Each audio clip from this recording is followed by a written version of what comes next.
بسم اللہ الرحمن الرحیم انک لا تہدی من احببت ولکن اللہ یہدی من یشاء۔ اے محبوب صلی اللہ علیہ وسلم، آپ جس کو چاہیں ہدایت نہیں دے سکتے، ہدایت اللہ جسے چاہتا ہے دیتا ہے۔ اس سے معلوم ہوا کہ ہدایت کا براہ راست تعلق صرف اللہ رب العزت کی ذات سے، نہ کوئی ہدایت دے سکتا ہے نہ کوئی ہدایت سے روک سکتا ہے۔ آج کا جو بدترین فتنہ ہے وہ ہے انکار حدیث کا فتنہ۔ انکار حدیث کا فتنہ وہ ہیں جو سرے سے حدیث کا انکار کرتے ہیں، چاہے حدیث صحیح ہو یا جیسی بھی، وہ کہتے ہیں کہ اس کی ضرورت ہی نہیں، یہ تو صریح کافر ہے۔ ان کو منکرین حدیث کہا جاتا ہے۔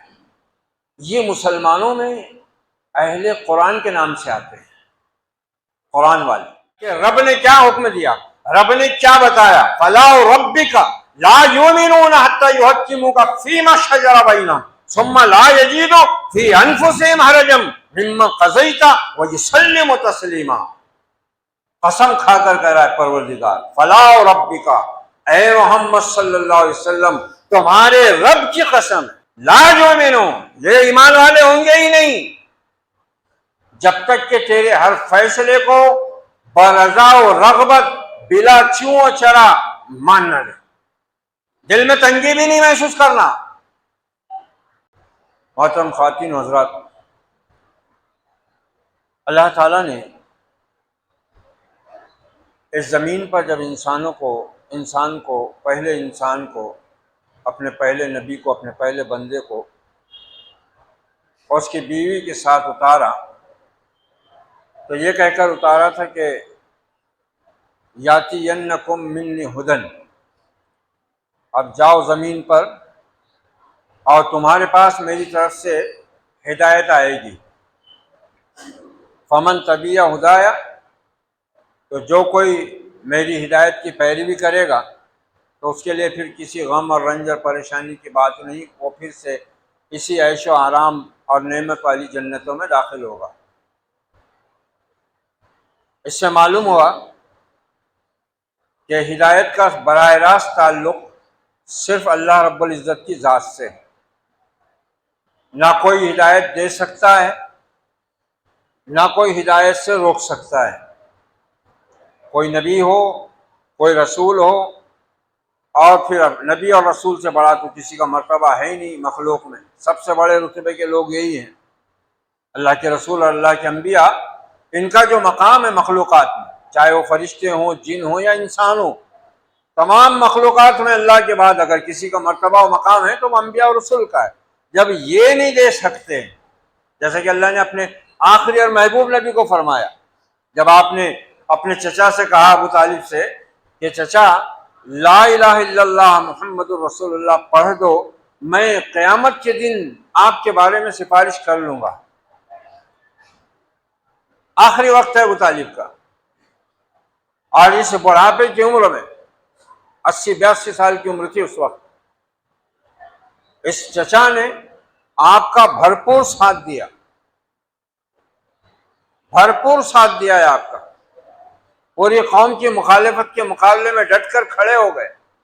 شعیب ابی طالب کی 3 سالہ قید میں مبتلا ہوئے، پورے خاندان بنی ہاشم کے ساتھ، اس قدر اپنے بھتیجے سے محبت تھی، مگر دین قبول نہیں کیا، آپ کی حمایت میں کھڑے ہوئے، میں دین قبول نہیں کیا۔ اور یہی چیز آپ صلی اللہ علیہ وسلم کے دل کو تڑپا رہی تھی کہ میرا چچا، اتنا محبت کرنے والا چچا، اتنا میرا مشفق چچا، یہ اگر ایمان کے بغیر رخصت ہوا تو اس کے لیے جہنم کی آگ ہے۔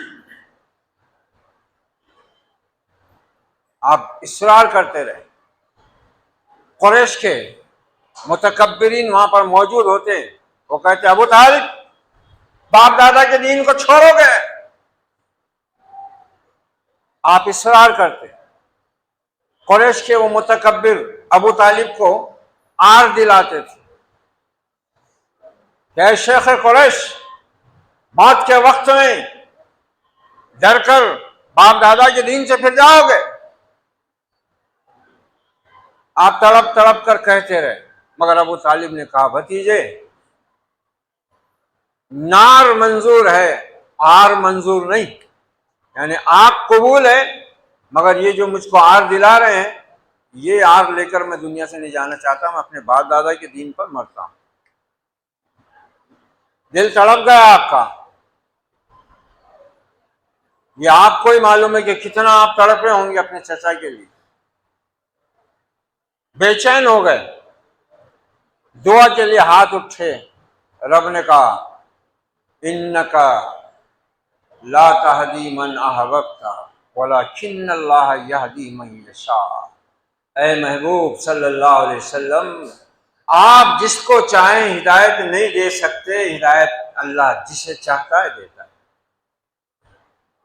اس سے یہ بھی معلوم ہوا کہ اللہ کی جو نعمتیں ہیں جن کو ہم گن نہیں سکتے، ان میں سب سے بڑی نعمت ہدایت ہے، اسی لیے اس کی دعا اللہ نے خاص سکھائی ہے، اور اسی لیے اس سورہ کو نماز کی ہر رکعت میں آپ نے لازم فرمایا ہے۔ ہم دعا کرتے ہیں اہدنا الصراط المستقیم، سب سے بڑی دعا ہے ہدایت کی دعا، اور اس کا براہ راست تعلق صرف رب ذوالجلال سے۔ اپنے نبی کو صاف فرما دیا اللہ نے انک لا تہدی من احببت، اے محمد صلی اللہ علیہ وسلم آپ جس کو چاہتے ہیں اور جس کے لیے چاہتے ہیں اس کو آپ ہدایت نہیں دے سکتے، ولکن اللہ یہدی من یشاء، ہدایت تو اللہ دیتا ہے۔ اور یہ ضابطہ اس زمین پر اللہ کے قانون کے طور پر آدم علیہ السلام کے ساتھ ہی آیا کہ جو ہدایت چاہے گا فطرت کی صلاحیتوں کو صحیح استعمال کرے گا، عقل اور ادراک کی قوتوں کو صحیح طور پر استعمال کرے گا، اللہ اسے برابر حق کا راستہ دکھائے گا، اللہ اسے برابر ہدایت کا راستہ دکھائے گا، اور جو اس کے خلاف چلے گا تو پھر اللہ بھی اس کو اسی راستے پر دوڑا دے گا جس طرف وہ جانا چاہتا ہے۔ یہ بات قرآن مجید نے ایک جگہ نہیں کئی مقامات پر مختلف انداز سے صاف صاف بیان کر دی ہے، صاف صاف بیان ہو گئی ہے۔ اب قرآن مجید جو ہمیں بتاتا ہے، نبی صلی اللہ علیہ وسلم کی جو سیرت ہمارے سامنے ہے احادیث اور تاریخ اور قرآن کی روشنی میں، یہ سب سامنے ہے کہ ہر دور میں انبیاء پر نازل ہونے والے دین، کتاب اور انبیاء اور ان پر نازل ہونے والی کتاب اور شریعت پر ایمان لانے والوں کے دشمن پیدا ہوتے رہے، اور نبی نے تو ہمیں اور ایک خبر دے دی تھی کہ میرے بعد تم بہت اختلاف دیکھو گے، گمراہی کے راستے کی طرف بلانے والے چار طرف موجود ہوں گے، اور آپ نے امت کو آگاہ کیا تھا دو چیزیں چھوڑ کر جا رہا ہوں، اور یہ دونوں چیزیں ایسی ہیں کہ کبھی جدا نہیں ہو سکتی، تم ان دونوں چیزوں کو تھامے رہنا یہاں تک کہ مجھ کو حوض کوثر پر آ کر ملو۔ اب ہم دیکھتے ہیں کہ نبی صلی اللہ علیہ وسلم کے زمانے سے ہی بے شمار فتنہ پرور، دین کے دشمن، رب کے دشمن، رب کی کتاب کے دشمن، رب کے نبی کے دشمن، رب کے اوپر ایمان لانے والے اہل ایمان کے دشمن پیدا ہوتے رہے اور فتنہ پھیلاتے رہے۔ اور پھر جیسا کہ آپ نے فرمایا تھا کہ تم میرے بعد تو بہت اختلاف دیکھو گے، تو آج تو فتنوں کا دور ہے، مختلف فتنے ہیں، کچھ اپنوں کے کچھ بیگانوں کے، اور مصیبت یہ ہے کہ آج پوری دنیا کے اوپر پروپیگنڈے کے جتنے ذرائع ہیں وہ سب کے سب حق اور انصاف کے دشمن ہاتھوں میں ہیں۔ نتیجہ یہ ہوتا ہے کہ یہ سارے حق کے دشمن اپنی پروپیگنڈا مہم کے ساتھ آج بھی اسلام کے متعلق، قرآن کے متعلق، نبی کے تعلق سے، نبی کے اصحاب کے تعلق سے، نبی کی ازواج کے تعلق سے اور اہل ایمان کے تعلق سے اپنی ریشہ دوانیاں جاری رکھے ہوئے ہیں، سارے ذرائع ان کے ہاتھ میں ہیں، ہم اپنی بات پہنچانے میں بہت محدود ہیں اور ہماری بات سب سنتے بھی نہیں ہیں، جبکہ ان کے پاس جو ذرائع ہیں وہ ہر انسان دیکھتا ہے، ہر مذہب کا آدمی دیکھتا ہے، ہر جگہ کا آدمی دیکھتا ہے، ہر زبان بولنے والا اس کی زبان میں وہ اس تک بات پہنچاتے ہیں۔ نتیجہ یہ ہوتا ہے کہ فتنے تو پھیل جاتے ہیں، لیکن ان کے سد باب کے لیے جو کوششیں اہل ایمان اور اہل حق کی طرف سے ہوتی ہیں وہ اس کے مقابلے میں بہت تھوڑی ہوتی ہیں، بہت محدود ہوتی ہیں۔ علماء حق اپنا فریضہ انجام دیتے ہیں، ان کے لیے بس ایک ہی راستہ ہے، اور وہ ہے یا تو خطبہ جمعہ یا پھر درس و تدریس، اور اس میں مسلمانوں کو شوق نہیں ہے۔ ان کو اللہ کی کتاب کہہ رہی ہے اذان ہوتے ہی مسجد میں پہنچ جاؤ، مگر ان کو کچھ احساس نہیں، وہ اپنے حساب اپنی پسند ہی سے آئیں گے۔ یہی ان کی دینی بے غیرتی، یہی ان کی دین سے غفلت ان دین کے دشمنوں کے پروپیگنڈے کی طرف کھینچنے میں مددگار ثابت ہو رہی ہے۔ اس لیے وہ فتنوں کی روک تھام تو ہم کر نہیں پاتے، الٹا ہمارے اپنے اندر فتنے ایسے رونما اور برپا ہو جاتے ہیں کہ ان کی روک تھام کرنا مشکل ہو جاتا ہے۔ کتنا صاف حکم ہے قرآن مجید کا کہ جیسی جمعہ کی اذان سنو اب چھوڑو، سیدھے اللہ کے گھر کی طرف اللہ کے ذکر کے لیے چل پڑو، دوڑو، مگر نہیں۔ اب ایسے میں کیا ہوتا ہے، اپنے اپنے حساب سے آنے والا بات کو بیچ میں سے سنتا ہے،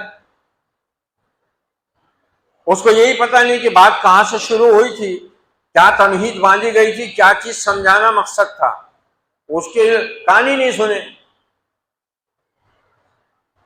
وہ 15 منٹ کے بعد آیا، اس کے بعد والا 20 منٹ کے بعد آیا، اس کے بعد والا آدھے گھنٹے کے بعد آیا، اس کے بعد والے وہ تو بالکل آخر میں آئے، 4 جملے ان کے کان میں پڑے، اب اس کو انہوں نے جس طرح سمجھا، پھر علم تو ماشاءاللہ اپنی مادری زبان سے بھی واقفیت پوری نہیں، عربی اور قرآن اور حدیث سے تو واقفیت کا سوال ہی نہیں پیدا ہوتا۔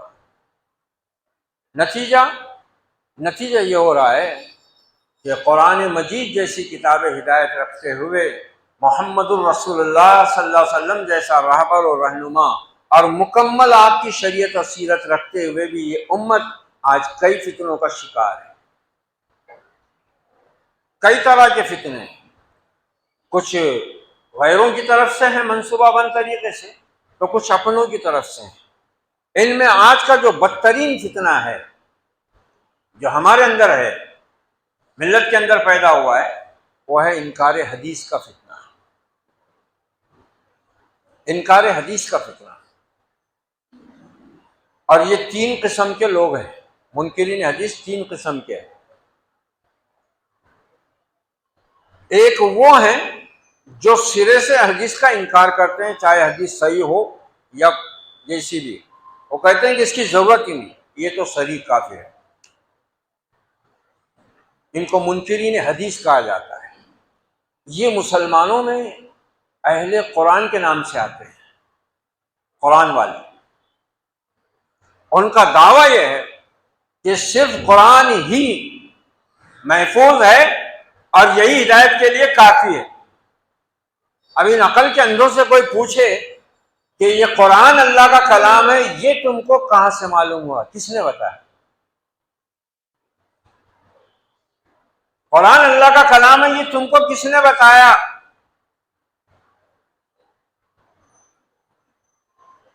یہ تو رسول نے ہی بتایا نا، یہ تو رسول کے صحابہ نے ہی بتایا، جب ہم کو معلوم ہوا کہ قرآن اللہ کا کلام ہے۔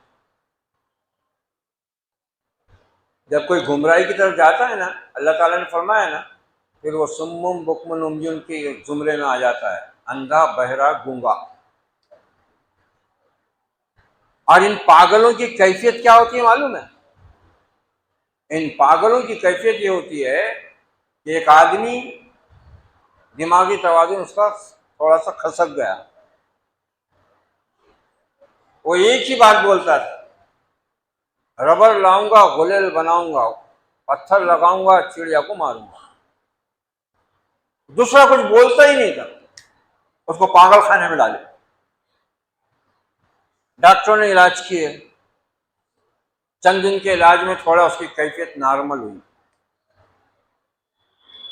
اب ڈاکٹروں نے چاہا کہ بھئی چلو یہ بندہ آ گیا, صحیح لائن پر آ گیا, اس کا دماغ درست ہو گیا, اس کا تھوڑا سا ٹیسٹ لے لیتے ہیں, اس کو چھٹی کر دیں گے.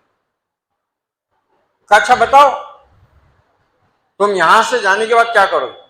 میں جانے کے بعد کاروبار کروں گا, بزنس کروں گا. اور اس کے بعد شادی کروں گا. ارے واہ. اور اس کے بعد بڑے بچے ہوں گے.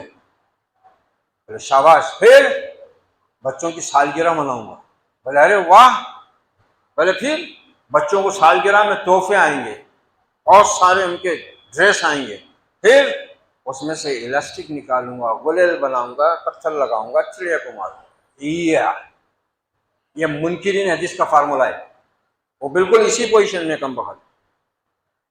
ان کو کتنی بھی دلیل دو, کیسی بھی دلیل دو, آتے آتے آخر میں پھر کیا کریں گے؟ پھر وہ اپنے بچے کی چڈی میں سے الاسٹک نکال کے گلیل بنانے کی بات بولیں گے.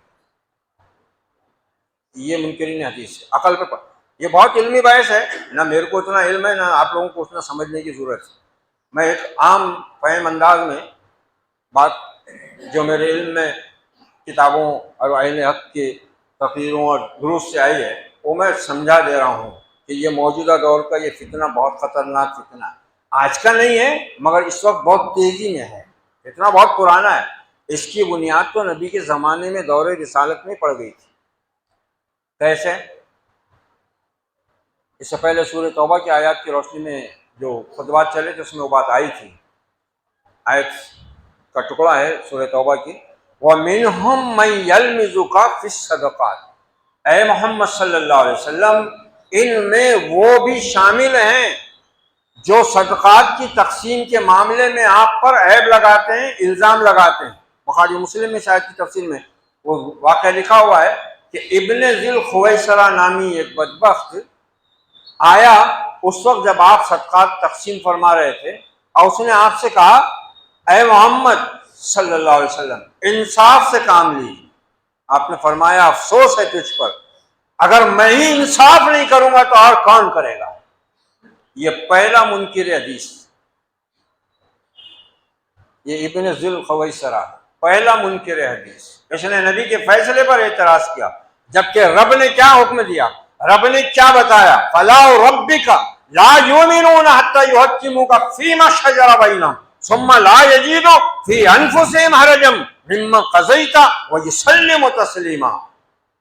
قسم کھا کر کہہ رہا ہے پروردگار, فَلَا وَرَبِّكَ اے محمد صلی اللہ علیہ وسلم تمہارے رب کی قسم. کیا پیارا انداز ہے. اللہ رب العزت اپنے نبی سے خطاب کر رہا ہے, تیرے رب کی قسم اے محمد لا یؤمنون, یہ ایمان والے ہوں گے ہی نہیں جب تک کہ تیرے ہر فیصلے کو برضا و رغبت بلا چوں و چرا مان نہ لے, دل میں تنگی بھی نہیں محسوس کرنا. یہ یہاں سے انکار حدیث کا فتنہ. اس کے بعد پھر خوارج, معتزلہ آئے تاریخ میں. یہ پہلی قسم ہے انکار حدیث کی جو گمراہی اور کفر میں نکل چکے, ان کے کافر ہونے میں کوئی شک نہیں. دوسری قسم کے انکار حدیث کرنے والے کچھ کون ہیں؟ وہ ہیں جینیس لوگ. جینیس, ذہین نہیں, جینیس, ایجوکیٹڈ. انہوں نے کیا سوچا چھوڑا, ہم وہ حدیث تو مانیں گے جو قرآن کے مطابق ہے, اور جو حدیث بظاہر قرآن کے خلاف نظر آ رہی ہے, حالانکہ صحیح حدیث کبھی قرآن کے خلاف نہیں ہوتی. ظاہر میں ایسا نظر آتا ہے کہ حدیث الگ بیان کر رہی ہے, قرآن الگ بیان کر رہا ہے, حالانکہ وہ ایسا نہیں ہوتا. وہ اہل علم جانتے ہیں کہ یہ حدیث قرآن کی حکم کے, قرآن کی آیت کے خلاف نہیں ہے, بلکہ یہ اس مسئلے کو ایک دوسری حیثیت سے پیش کر رہی ہے. اس میں پھر وہ تطبیق دیتے ہیں, ملاتے ہیں اس کو. پھر یہ معاملہ جو ہے صرف حدیث سے متعلق نہیں ہے, ایسی باتیں قرآن میں بھی ہے. قرآن میں بھی ہیں ایسی باتیں. مثال کے طور پر کافروں نے نبی صلی اللہ علیہ وسلم سے کیا کہا؟ اے محمد صلی اللہ علیہ وسلم، یہ ایک دن 2 دن کے گیپ سے، کبھی 15 دن 8 دن کی گیپ سے تم کہتے ہو کہ میرے پر آج یہ وہی آئی ہے، کل یہ وہی آئی تھی، پرسوں یہ وہی آئی تھی، یہ ایک باری کیوں نہیں آ گیا؟ یہ قرآن ایک باری کیوں نہیں اتر گیا؟ یہ جملۃ واحدہ، ایک بار کیا آ جاتا ہے نا. اللہ نے جگہ جگہ فرمایا کہ ہم نے آپ پر یہ قرآن دھیرے دھیرے تدریج کے ساتھ اتارا ہے، ترتیب وار، حالات کے اعتبار سے، تاکہ ایک طرف آپ پر یہ بوجھ بھی نہ ہو اور آپ کا دل مضبوط رہے اور احکام کو سمجھنے اور یاد کرنے میں آسانی ہو. اسی لیے ہم اس کو تھوڑا تھوڑا کر کے آپ پر اتار رہے ہیں وقت اور حالات کے حساب سے. جبکہ یہی قرآن کیا بول رہا ہے؟ انا انزلناہ فی لیلۃ القدر، ہم نے اس قرآن کو لیلۃ القدر میں اتار دیا. اب ادھر تو آیت آ رہی ہے کہ ہم نے اس کو دھیرے دھیرے تھوڑا تھوڑا کر کے آپ کے قلب اثر پر نازل کیا ہے. ادھر وہی قرآن بول رہا ہے کہ ہم نے اس کو لیلۃ القدر میں اتار دیا. کیا ٹکراؤ ہے؟ یہ ٹکراؤ نہیں ہے. سورہ قدر میں بات آسمانی دنیا کی ہو رہی ہے کہ لوح محفوظ سے یہ قرآن جبرائیل امین کے دفتر کو لیلۃ القدر میں دے دیا گیا. اب اس کے بعد جبرائیل امین نے اللہ کے حکم سے اس قرآن کی آیت کو جب جہاں جس وقت نازل کرنا تھا اس وقت اللہ کے حکم سے نبی پر پہنچا دیا. بس ایسی معاملہ ہوتا ہے، حدیثوں میں بھی ایسی ہوتا ہے. تو یہ عقل کے کندے انہوں نے کیا شوشہ چھوڑا کہ ہم وہ حدیث تو مانیں گے جو قرآن سے مطابقت رکھتی ہو، جو حدیث قرآن سے ٹکراتی ہے ہم اس کو نہیں مانتے.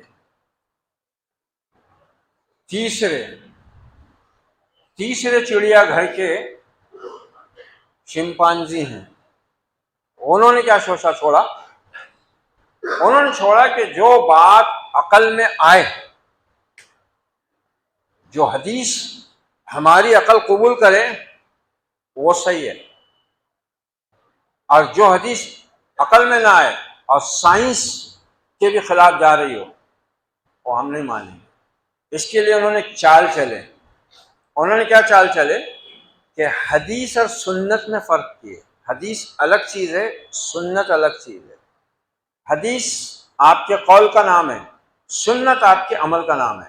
جبکہ فقہ اور حدیث کی تمام مستند کتابوں میں اول سے لے کر آج تک حدیث کی جو تعریف لکھی ہوئی ہے وہ یہ ہے: آپ کے قول، عمل اور تقریر کو حدیث کہتے ہیں. یہی تعریف لکھی ہوئی ہے تمام مستند کتابوں میں، چاہے وہ فقہ کی کتابیں ہوں یا اصول حدیث کی کتابیں. مگر انہوں نے کیا کیا؟ اس میں راستہ کیا نکالے؟ حدیث الگ ہے، سنت الگ ہے. اور حدیث میں پھر شوشہ ذہنوں میں شکوک کیسے پیدا کیے کہ حدیث قرآن کی طرح محفوظ نہیں ہے، جبکہ یہ بات صریحاً جھوٹ ہے اور ان کی بے عقلی اور جہالت کی دلیل ہے. کیونکہ کتاب کے بغیر نبی حق پر نہیں، اور نبی کے بغیر کتاب کو سمجھنا ناممکن ہے. اچھا، پھر کتاب ہر نبی پر کہاں اتری؟ ہر نبی پر کتاب اتری. موسیٰ علیہ السلام پر تورات، ابن مریم پر انجیل، داؤد علیہ السلام پر زبور، محمد الرسول اللہ پر قرآن مجید. حضرت نوح پر کون سی کتاب اتری؟ حضرت یحییٰ پر کون سی کتاب اتری؟ حضرت زکریا پر کون سی کتاب اتری؟ حضرت یوسف پر، حضرت یعقوب علیہ السلام پر، حضرت اسحاق علیہ السلام پر، حضرت اسماعیل علیہ السلام پر کون سی کتاب اتری؟ بھائی معلوم ہوا کہ ہدایت کے لیے کتاب سے زیادہ اہم کون ہے؟ نبی، رسول. امام اوزاعی رحمۃ اللہ علیہ نے کیا جامع اور پیاری بات کہی ہے الکتاب احوج الی السنت من السنت الی الکتاب، قرآن مجید زیادہ حاجت مند ہے حدیث کا بنسبت حدیث کے، کہ حدیث کو قرآن کی اتنی حاجت نہیں۔ الکتاب احوج الی السنہ من السنت الی الکتاب۔ اللہ نے جس طرح قرآن کو محفوظ فرمانے کا انتظام کیا، ایسے ہی قرآن پر عمل کرنے کے لیے اس کے بغیر ممکن ہی نہیں تھا نا۔ اگر ایسا ہوتا تو پھر اللہ تعالیٰ کسی پہاڑ پر قرآن اتار کر اعلان کر دیتا فرشتے کے ذریعے کہ لوگوں فلاں پہاڑ پر میں نے کتاب اتار دی ہے، جاؤ وہ لے کر آ جاؤ اور جیسا تمہاری سمجھ میں آتا ہے عمل کرو۔ اچھا، یہ اپنے آپ کو اہل قرآن کہنے والے بولتے کہ قرآن میں سب ہے، تو ٹھیک ہے، قرآن میں جتنے معاملات ہیں دین کے، چھوڑو معاملات کو، 4 اہم اور فرض عبادتیں پکڑ لو، نماز، روزہ، حج، زکوٰۃ، قرآن سے ان کو کر کے دکھاؤ۔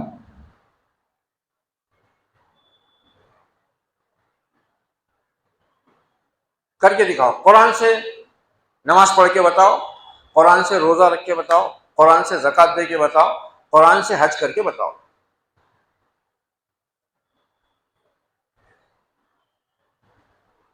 تمہاری عقل میں نہیں آتی نا بات؟ ٹھیک ہے، تم نماز پڑھتے ہو تو بتاؤ وضو کیسے کرتے ہو؟ بولے قرآن میں یا ایھا الذین آمنوا اذا قمتم الی الصلاۃ فاغسلوا وجوہکم وایدیکم الی المرافق وامسحوا برؤوسکم وارجلکم الی الکعبین۔ اے ایمان والو، جب نماز کے لیے کھڑے ہو جاؤ تو اپنے چہرے دھو لو، فاغسلوا وجوہکم وایدیکم الی المرافق، اپنے ہاتھ دھو لو کونیوں تک، وامسحوا برؤوسکم، اپنے سروں کا مسح کرو، وارجلکم الی الکعبین، اور ٹخنوں تک اپنے پیر دھو لو۔ یہ وضو کی 4 چیزیں ہیں، انہیں کو فرض قرار دیا گیا ہے۔ وضو میں یہ 4 چیزیں فرض ہے: چہرہ دھونا، ہاتھ دھونا، مسح کرنا، پیر دھونا۔ جبکہ نبی نے جو وضو کا طریقہ سکھایا ہے اس میں کلی ہے، مسواک ہے، ناک میں پانی چڑھانا ہے، ہر عضو کو ترتیب سے دھونا ہے، 3 بار دھونا ہے، یہ آپ نے سب سکھایا ہے۔ اچھا، پھر جو یہ کہتے ہیں کہ ہم وہی بات مانیں گے جو عقل میں آتی ہے، جو آج کے جدید فتنہ پرور ہیں، کہ ہم عقل میں آنے والی بات کو، تو ٹھیک ہے، عقل ہے نا، کون سی عقل تمہاری ہے ذرا ہم کو لا کے بتاؤ۔ اب بتاؤ کہ وضو تم کرتے ہو تو یہ تو عقل کے خلاف ہے، ٹوٹتا کہاں سے وضو، اور وضو کر رہے کہاں پہ تم؟ وضو کہاں سے ٹوٹتا؟ وضو کے ٹوٹنے کی جگہ کون سی ہے؟ پیشاب کو جائیں گا تو ٹوٹے گا نا، پیخانے کو جائیں گا تو ٹوٹے گا، ہوا خارج کریں گا تو ٹوٹے گا۔ اب وضو بنا رہا کہاں پہ؟ عقل میں آتی بات عقل میں آتی کیا؟ ٹوٹ رہا وضو الگ جگہ سے، بنانے لگا رہا اللہ تعالیٰ الگ جگہ سے، یہ تو عقل کے خلاف بات ہے۔ یہ ایسی پھر تکنیک کا ناچ نچاتا ہے شیطان گمراہی کے راستوں پر، عقل پر پردہ ڈال کر۔ اب سمجھتے ہیں ہم بہت عقل مند، بہت ہوشیار ہیں ہم، اتنے ہوشیار کہ نعوذ باللہ وہ سینس، وہ شعور کرنے بول کے مسلمانوں کو کیا صحابہ کو بھی نہیں تھا، نعوذ باللہ۔ حضرت معاذہ رضی اللہ تعالیٰ عنہ ام المومنین عائشہ صدیقہ رضی اللہ عنہ کے پاس آتی ہیں اور ان سے پوچھتی ہیں مسئلہ کہ ام المومنین میری سمجھ میں یہ مسئلہ نہیں آ رہا، آپ بتائیے۔ کہا کیا پوچھو؟ کہا کہ عورت کو اگر رمضان میں روزوں کے درمیان حیض آ جائے تو اس کو روزہ چھوڑنے اور بعد میں قضا کرنے کا حکم ہے، مگر نمازوں کو چھوڑ کر معاف کر دیا گیا، اس کی قضا کا حکم نہیں، جبکہ نماز روزے سے افضل ہے، سب سے بڑی عبادت نماز ہے، سب عبادتوں میں سب سے بڑی عبادت نماز ہے۔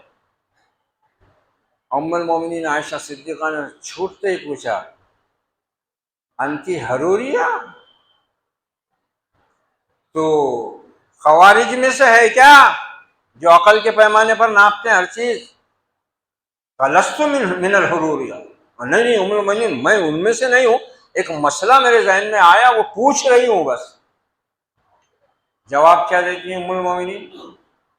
ہمیں حالت حیض میں قضا ہونے والے روزوں کی قضا کا تو حکم دیا جاتا تھا، لیکن حالت حیض میں قضا ہونے والی نمازوں کا حکم نہیں دیا جاتا تھا. بس جو حکم ہے وہ ہے. ہر حکم کو عقل، اب ان کو انگریزی آ گئی، ان کو لاجک ہونا. اور ہمارے بر صغیر میں اس کا سرغنہ ہے کوئی تو وہ ہے سر سید احمد خان. پھر ان کے شاگرد، اور اس دور میں ان کے شاگرد جو تھے وہ استاذ تھے ان لوگوں کے جو مفسر قرآن بن کے اٹھے، کتابیں لکھ ڈالی انہوں نے، اور یہ فتنہ پیدا کیا انکار حدیث کا جدید طریقہ اختیار کیا انہوں نے کہ عقل اور موجودہ دور کی سائنس سے جو چیز ٹکرائے وہ. اور پھر حدیث کا معاملہ ایک تاریخ کا معاملہ، اس میں صحیح بھی ہے ضعیف بھی ہے.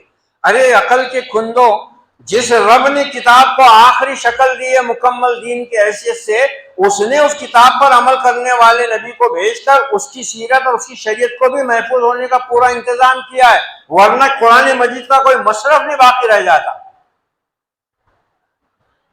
قرآن مجید کو حدیث کے بغیر سمجھنے والا صریح طور سے گمراہ ہے. اچھا پھر عقل کے خلاف چیزیں بہت سی تو قرآن میں بھی، بہت سی آج کے جو دانشور ہیں نا، scholar, lecturer, professor, engineer, doctor, master, جو بھی ہیں، بردر، سسٹر، وہ یہ پیدا کرتے ہیں کہ دیکھو یہ حدیث میں یہ ایسی حدیث آ گئی ہے، اب اس سے غیر مسلموں کا ذہن جو ہے کنفیوز ہوتا ہے. اچھا تو پھر قرآن میں بھی ایسی بہت سی آیتیں ہیں. تم قرآن کی رٹ لگا رہے ہو تو پھر قرآن میں بھی بہت سی آیتیں ہیں. آگ کا کام کیا ہے؟ کہیں کی بھی آگ ہو، گیس ہو، لکڑی ہو، کوئلہ ہو، الیکٹرک برنر ہو، کائل ہو، جو گرم ہو رہا ہے اس کا کام کیا ہے؟ جلانا ہے نا. تو قرآن تو بول رہا ہے کہ ابراہیم علیہ السلام کو جس بڑی آگ میں پھینکا گیا تھا وہ ٹھنڈی ہو گئی. کون سی سائنس سے ہوئی تھی بھائی؟ انکار کر، اب اس کا انکار کرو نا قرآن کا. بہت عقل والے ہو گئے، گھٹنے میں بھی عقل نہیں رہی ہے اور عقل پرستی کا ڈھنڈورا پیٹ رہے. کتابیں لکھ ڈالی، تفسیریں لکھ لی ہیں، اور احادیث کو بازو میں کر دیا گیا. بولے ہماری عقل کافی ہے. نعوذ باللہ ان محدثین اور ان مفسرین سے جنہوں نے نبی کی احادیث کو اتنی محنت کے ساتھ، رب نے ان کو خاص بنایا تھا، اس کام کے لیے پیدا کیا تھا. حدیث کے جیسا علم دنیا کی کسی قوم کے پاس نہیں ہے، سارے علم اس کے آگے ہیچ ہیں. قابل فخر کارنامہ ہے محدثین اکرام کا. مستشرقین، اورینٹیالسٹ جن کو بولتے ہیں، جنہوں نے اسلام اور قرآن اور حدیث کے ذخیرے پر پوری نظر ڈال کر اس میں سے تنقید کا پہلو نکالا، اس پر تنقیدیں کی ہیں، اس میں سے اعتراض نکالے ہیں، ان کا ماننا ہے کہ علم حدیث جو مسلمانوں کے پاس علم ہے نا، اس کا مقابلہ دنیا میں کوئی علم نہیں کر سکتا. مستشرقین کو جھکنا پڑا ہے. مگر یہ عقل کے کندے آئے اور انہوں نے کہا کہ نہیں، جو چیز عقل میں بالکل عقل کے خلاف ہے وہ مانی نہیں جا سکتی. قرآن میں تو بہت سی چیزیں، قرآن میں تو بہت سی چیزیں. حضرت سلیمان علیہ السلام نے اپنے پاس موجود جن اور انسان جو ان کے پاس رہتے تھے، جنوں کو تابع کر دیا تھا. کہا کہ وہ بلقیس آ رہی ہے، ملکہ بلقیس، اس کا تخت اس کے آنے سے پہلے کون لاتا ہے؟ قال عفریت من الجن، جنوں میں ایک عفریت کا بہت طاقتور. بولے میں ابھی آپ اپنی جگہ سے اٹھیں گے نہیں کہ میں وہ لا کے پیش کر دوں گا. اس میں ایک علم والا انسان تھا، بولا میں تو آپ پلک جھپکیں گے اتنی دیر میں لا کے رکھ دوں گا. اور ہوا. قرآن کہہ رہا ہے اس علم والے نے، اللہ نے جو اس کو علم دیا تھا، اس علم کی طاقت سے ملکہ بلقیس کا تخت جو 1000 کلومیٹر کی دوری پر تھا، 1500 کلومیٹر کی دوری پر تھا، پلک جھپکتے میں لا کر رکھ دیا۔ حضرت سلمان علیہ السلام نے ایسا آنکھ جھپکے دیکھے تو تخت موجود ہے۔ کون سی سائنس میں طاقت ہے بتاؤ؟ مادی چیز کو پلک جھپکنے کی دیر میں 1500-2000 کلومیٹر سے لا کے رکھ دینے کی آج کی سائنس میں بھی طاقت نہیں۔ تو قرآن تو یہ کہہ رہا ہے۔ کون سی عقل کی بات کر رہے ہو؟ کس کی عقل کی بات کر رہے ہو؟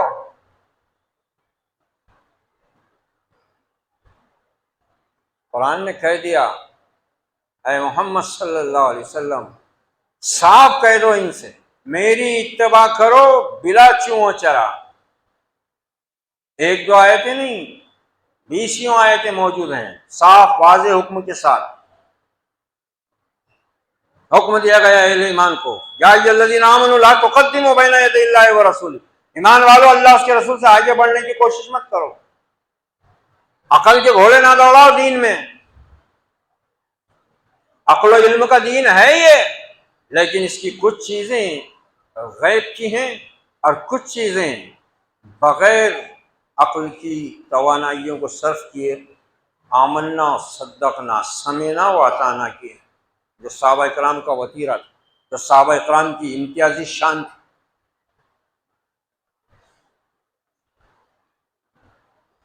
یہ موجودہ دور کی فتنے انکار حدیث کے، ایک وہ جو مکمل طور سے حدیث کا انکار کرتے ہیں، کہتے ہیں کہ ہم کو اس کی ضرورت نہیں، یہ صرف تاریخ ہے، اس میں غلط سلط سچ اور جھوٹ ملا ہوا ہے۔ دوسرے وہ جو کہتے ہیں کہ نہیں حدیث کو تو ہم مانتے ہیں مگر صرف وہ حدیثیں مانیں گے جو قرآن کے مطابق ہو۔ اور تیسرے وہ ہیں ایجوکیٹڈ لوگ جن کو انگریزوں نے تیار کیا تھا۔ یہ سر سید احمد خان محسن قوم کہلایا جاتا ہے، یہ شخص، اس کا ڈے بھی منایا جاتا ہے، سر سید احمد ڈے۔ تہجد گزار، شرعی داڑھی، شرعی لباس، رونی ٹوپی، قرآن کا علم، حدیث کا علم، عالم، مگر جب انگریز آئے اور یہاں پر غالب ہوئے، اس شخص کا دماغ الٹ گیا۔ اس نے امت کو کہا کہ دیکھو تم اتنے صدیوں سے حکومت کرتے آئے ہو، لیکن انہوں نے آ کر صرف 50 برس میں تمہاری پوری حکومت کا تختہ پلٹ دیا پورے ملک سے، لہذا اب تم کو اگر ترقی کرنا ہے، عزت پانا ہے تو انگریزی پڑھو، انگریزوں کا کلچر اختیار کرو اور آگے بڑھو۔ پھر اس شخص نے قرآن و حدیث کی وہ درگت بنائی، فرشتوں کا انکار، جنوں کا انکار، قیامت کا انکار، جنت دوزخ کا انکار، عرش کا انکار، حج کا انکار، معجزوں کا انکار، سب کا انکار کر دیا۔ اس کی الگ الگ اور عجیب عجیب قسم کی اس کی تعویلیں، لاجک بتائی گئی ہے،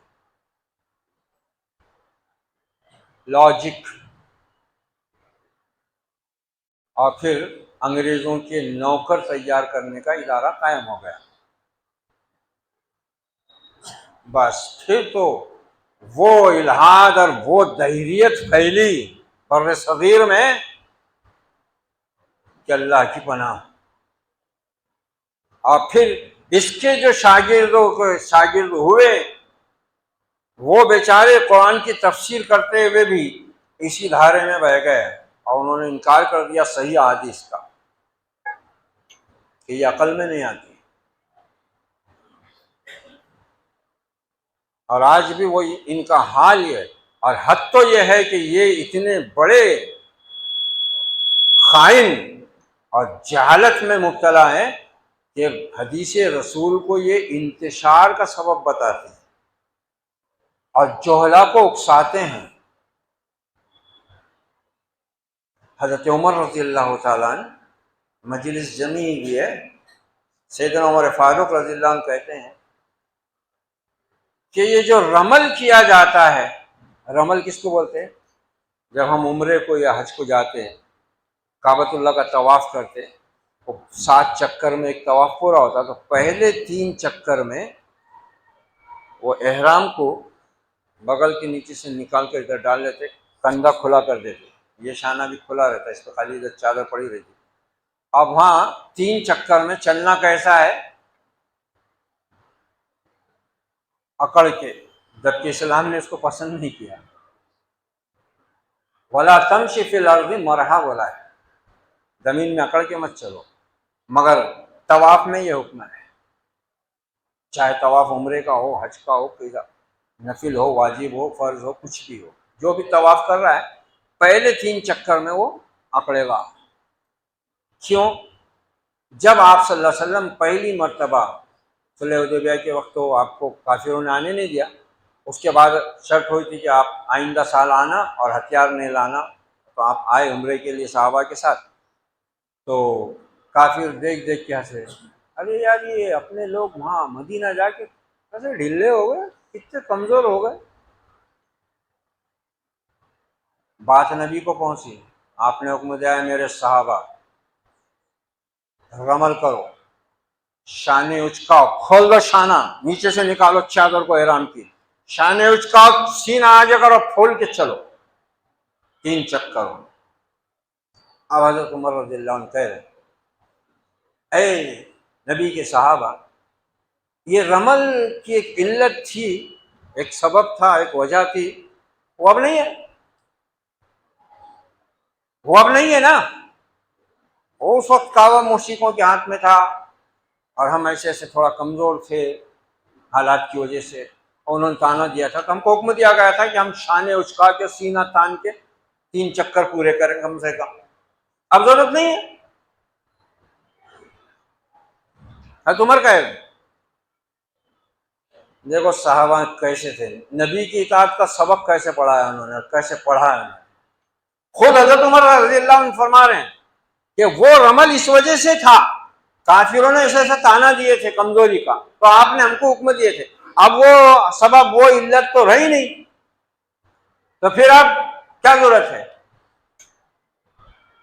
کوئی صحابی کچھ نہیں بولا، حضرت عمر نے خود کہا مگر یہ ہے، اسی کا مطالبہ ہے، اس کے بغیر ایمان نہیں پورا ہوتا، مگر ہم وہ کام برابر کرتے رہیں گے جو ہم نے رسول اللہ صلی اللہ علیہ وسلم کے زمانے میں کیا تھا، چاہے اس کی لاجک ہماری سمجھ میں آئے، اس کی علت ہمارے پاس ہو نہ ہو، بس بات ختم۔ یہ فتنہ بہت تیزی سے پھیل رہا ہے، پھیل گیا ہے، کتابوں پر کتابیں لکھی ہیں، بہت ذہین لوگ تھے، کتابوں پر کتابیں لکھی ہیں انہوں نے، مگر بیچارے یہاں آ کر مار کھا گئے۔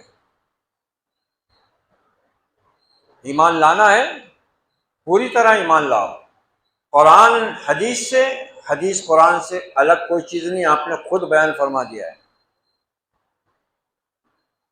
انی اوتیت الکتاب ومثلہ معہ، مجھ کو کتاب بھی دی گئی ہے اور اسی کے مثل بھی دیا گیا ہے، یہ حدیث ہے، اسی کے مثل، قرآن کے مثل بول رہے ہیں آپ، اسی کی طرح۔ وحی کی 2 قسمیں، وحی مطلوع، وحی غیر مطلوع، وحی جلی، وحی خفی۔ وحی مطلوع کا مطلب ہوتا ہے قرآن کی آیات جن کی تلاوت ہوتی ہے نمازوں میں بھی اور بغیر نماز کے بھی، اس کو وحی مطلوع کہتے ہیں۔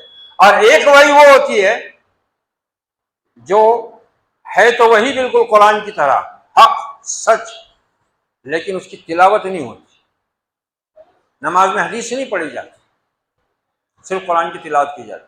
مگر آپ فرما رہے ہیں کہ دونوں چیزیں ایک ہی ہیں، ایک ہی ہیں، الگ نہیں۔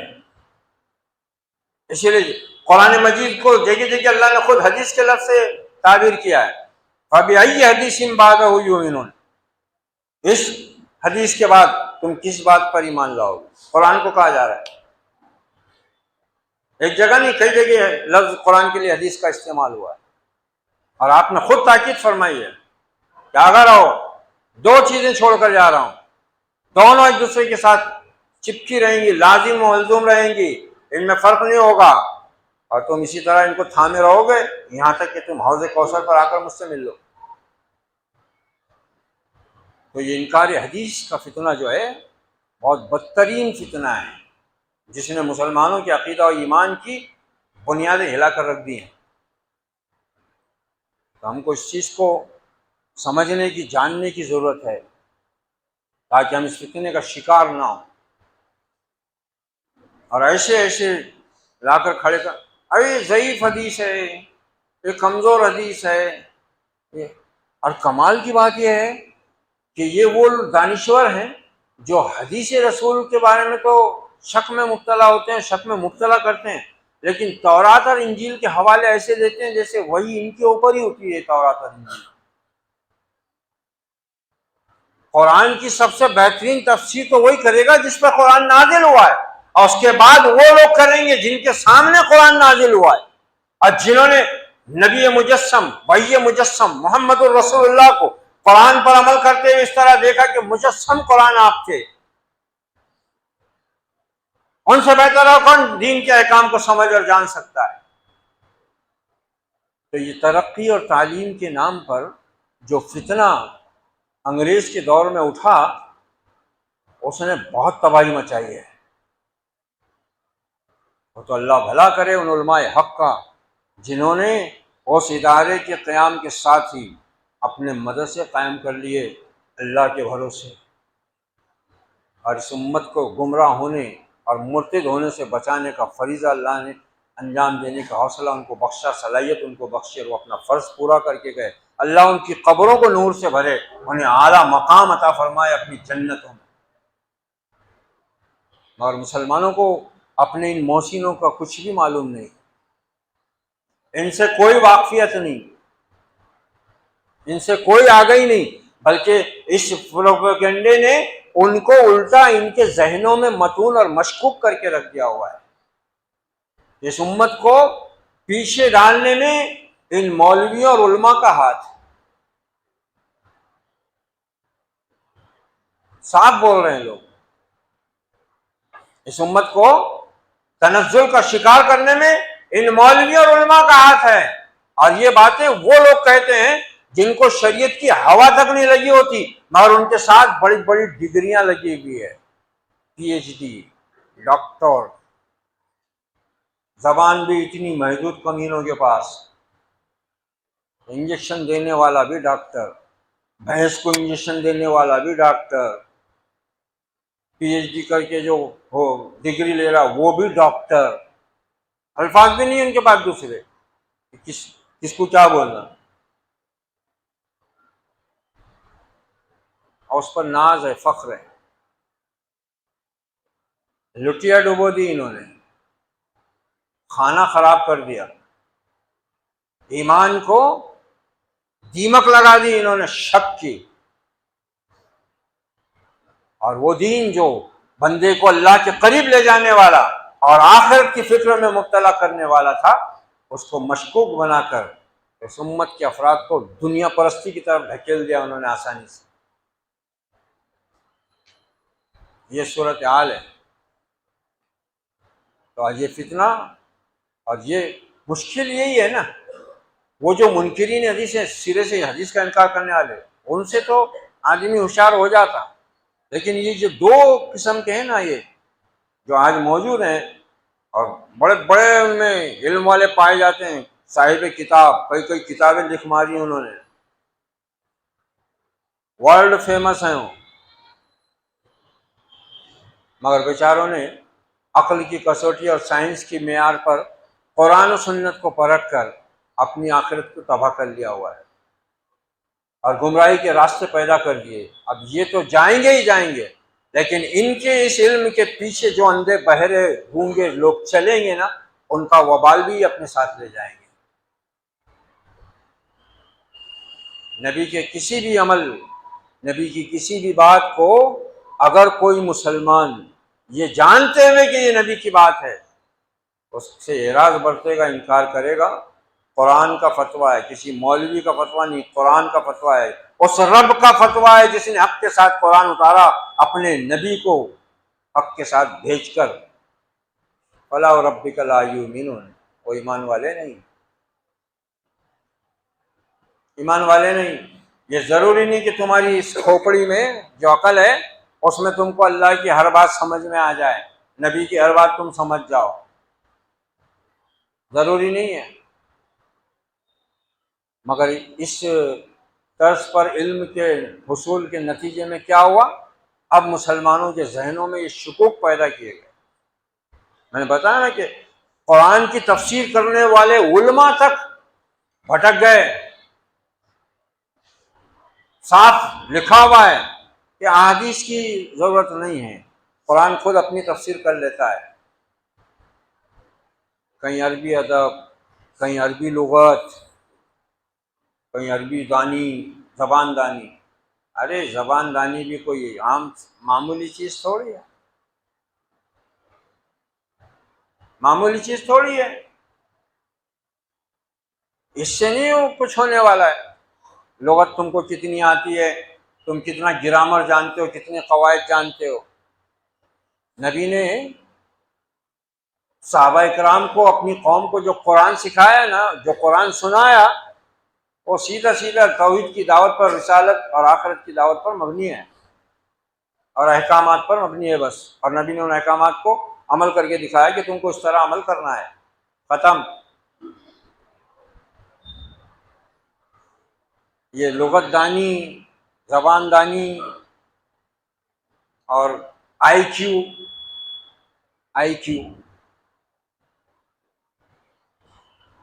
ان کو بولنا پڑتا آئی کیو کی بجائے تو آئی کیوں، عقل کے کندے۔ ہر چیز عقل پر پرکھ کر نہیں، دنیا کے معاملات میں بھی نہیں چلتا ہر چیز عقل سے مانو گے۔ ارے کسی انسان کے پاس کیا ثبوت ہے کہ وہ اس کے باپ کی اولاد ہے؟ لیکن چونکہ ایک سسٹم ہے، ایک نظام ہے، ہر انسان کو ماننا پڑتا ہے۔ نکاح کا اعلان اسی لیے اس کی بنیاد پر مانا جاتا ہے کہ یہ ان کی اولاد ہے۔ مگر ان کا بیچاروں کا کلوننگ تیار کر دیا گیا، انگریزوں نے ایسا انجیکشن بنایا، ان کو ایسا دے دیے، یہ بیچاروں کا کلوننگ بدل گیا۔ ان کی کھوپڑی اب ان کے حساب سے سوچتی ہے۔ اب یہ قرآن کی وہی بات، قرآن کی تو خیر وہ اسی لیے بولتے ہیں کہ بھئی کوئی بھی مسلمان ایک دم بولے ہاں قرآن تو اللہ کا کلام ہے، سب کو معلوم ہے۔ ابے اللہ کا کلام ہے یہ بتایا کس نے؟ جن احادیث کو تم مشکوک بنا رہے ہو نا، انہی احادیث کے ذریعے تو یہ معلوم ہوا کہ یہ اللہ کا کلام ہے، نبی پر اترا، نبی نے بتایا صحابہ کو، صحابہ نے بتایا تابعین کو، تابعین نے تبا تابعین کو، تبا تابعین نے پھر اپنے بعد والوں کو، اور اپنے بعد والوں نے اپنے سے آگے آنے والوں کو، اور اس طرح ہم تک پہنچا ہے۔ تو کیسے انکار کر سکتے ہیں حدیث کا؟ رسول اللہ صلی اللہ علیہ وسلم کا عمل، آپ کا حکم سامنے آنے کے بعد کسی مسلمان کے لیے جائز نہیں ہے کہ نہیں میں اس کو نہیں مانتا کیونکہ یہ میرے امام کے پاس نہیں ہے، یہ میری جماعت کے پاس نہیں ہے، یہ میرے مفتی صاحب کے پاس نہیں ہے۔ اور یہ جہلا، یہ علماء کی جگہ جہلا، فقہا کی جگہ سفہا جو بیٹھے ہوئے ہیں مسندوں پر، یہ عوام الناس کو اس طرح خود گمراہی میں ڈالتے ہیں، فتنہ برپا کرتے ہیں، ملت کو انتشار میں مبتلا کرتے ہیں، اور الزام دیتے ہیں ان کو جو حدیث مصطفیٰ پر عمل کرنے کی بات کرتے ہیں اور عمل کرتے ہیں جہاں تک ان سے ہو سکتا ہے۔ لہذا کبھی بھی کسی عالم دین یا کسی دیندار یا کسی علم والے کی طرف سے کوئی عمل ہمارے سامنے آئے جس کو ہم جانتے نہیں، وہ ہم کو نیا لگ رہا ہے، تو پہلے پوچھ لو، تحقیق کر لو کہ یہ جو عمل ہوا ہے اس کے لیے کوئی دلیل قرآن و سنت میں ہے کیا، اور اگر ہے تو پھر مانے سوا چارہ نہیں، اور نہیں مانتا تو پھر اہل علم نے علامہ جلال الدین سیوطی رحمۃ اللہ علیہ کے حوالے سے ان کا فتویٰ یہ بیان کیا ہے کہ جو شخص یہ سمجھتے اور جانتے ہوئے بھی کہ یہ حدیث صحیح ہے، اس کے باوجود اس کو ماننے سے انکار کرے، قد خرج عن دائرۃ الاسلام، وہ اسلام کے دائرے سے باہر ہو گئے۔ اللہ ہماری حفاظت فرمائے ایسی کج فکری سے، ایسی گمراہی سے، اور ایسی کج فکری پیدا کرنے والے گمراہوں کی ریشہ دوانیوں سے۔ اللہ رب العزت ہمیں اپنے نبی پر پورے اخلاص کے ساتھ، ایمان کی توفیق کے ساتھ، اپنے نبی کے پیارے صحابہ کی طرح آپ کے ہر سنت، آپ کی ہر سنت، آپ کے ہر حکم پر دل و جان سے عمل پیرا ہونے کی، اطاعت کی توفیق، ہمت، حوصلہ اور جرأت عطا فرمائے۔